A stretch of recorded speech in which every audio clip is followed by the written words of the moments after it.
Hello dear students, welcome back to my channel physics SPC alternating current का एक question.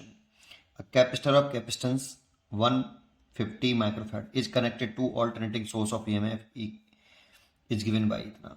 The maximum value of current I naught पूछा है in the circuit approximately equal to.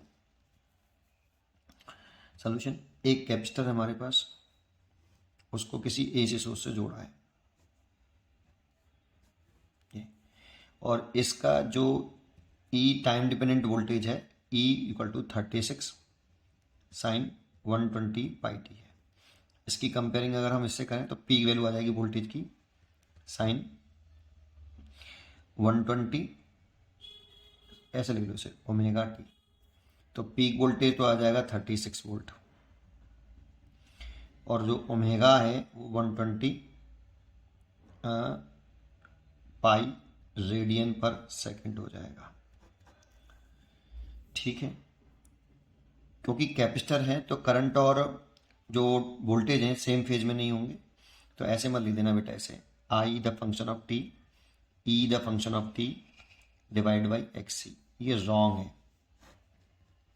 क्योंकि ई का जो phase है और करंट का जो फेज है कैपेसिटर में सेम नहीं होता, ये ध्यान रखना। बट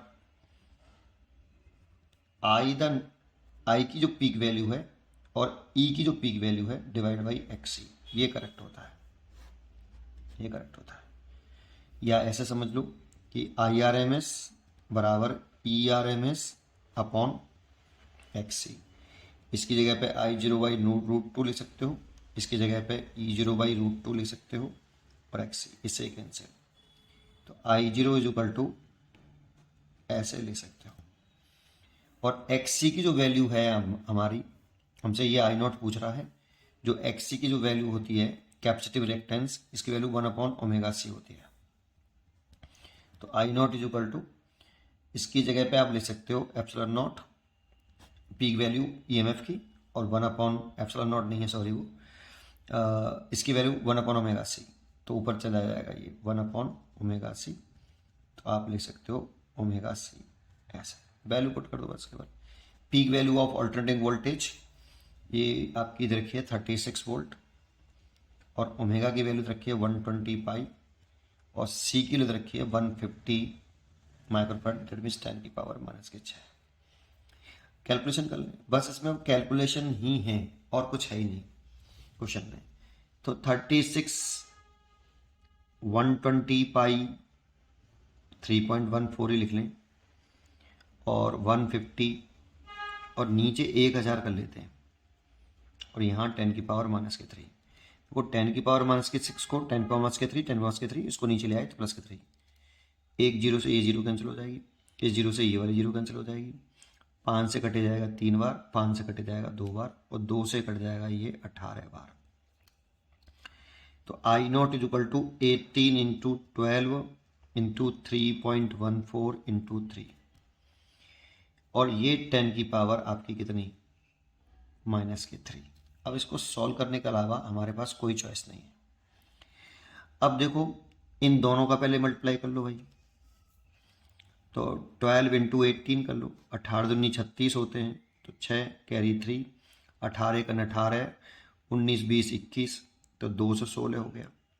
इन दोनों का मल्टीप्लाई 216 हो गया और इन दोनों का मल्टीप्लाई कर लो 3 से 4 बार, 3 चौक 12, एक कैरी, 3 एक 3, 3 एक 4 और 3 तरक 9, 9.42 हो गया। 3 चौक 12, 2 असली 1, 3 एक 3, 3 एक 4 और 3 तरक 9। ठीक है, अब इन दोनों का मल्टीप्लाई कर लो, 216 में 942 में 216 का मल्टीप्लाई कर दो बेटा। 6 दूनी 12, कैरी 1 24, एक 25, कैरी 2 54 54 56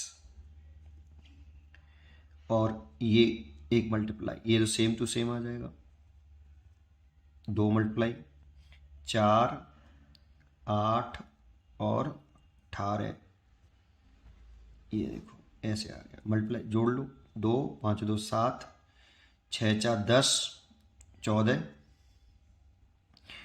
और 10 18 एक कैरी जो थी वो यहाँ ऐड कर ली ना मैंने, 9 1 10 हो गया, 10 और 18 19 20 21 22 23, 3 कैरी 2, 8 2 10 और ये 2, तो ये वैल्यू मल्टीप्लाई करके आ रहा है 20347 2, और क्योंकि ये 2 पॉइंट हैं इसलिए यहाँ 2 पॉइंट आएगा, और 10 की पावर -3, तो -3 और कर दो बेटा, पॉइंट और सरका दो, तो 2.03 समथिंग आ रहा है बेटा एम्पियर। अब देखें तो देखो ये तो 2 से ही कम है, ये भी 2 से कम होता है 1.22, ये देखें तो ये 2 से ज़्यादा हो गया बेटा, ये 2 के लगभग बहुत अप्रॉक्सीमेट है, 2 इंटू 1.414 होता है ये, तो 2.8 के समथिंग आएगा ये, तो ये भी नहीं है, ये तो 2.03 है, तो ए की चॉइस दिख रही है ए, 2 एम्पियर। पढ़ते रहिए और खुश रहिए। कैलकुलेशन से इस चैप्टर में मत घबराना, क्योंकि इसमें ओनली कैलकुलेशन के अलावा ज़्यादातर से कैलकुलेशन बहुत ज़्यादा होती है एसी वाले चैप्टर में। ठीक है, पढ़ते रहिए और खुश रहिए।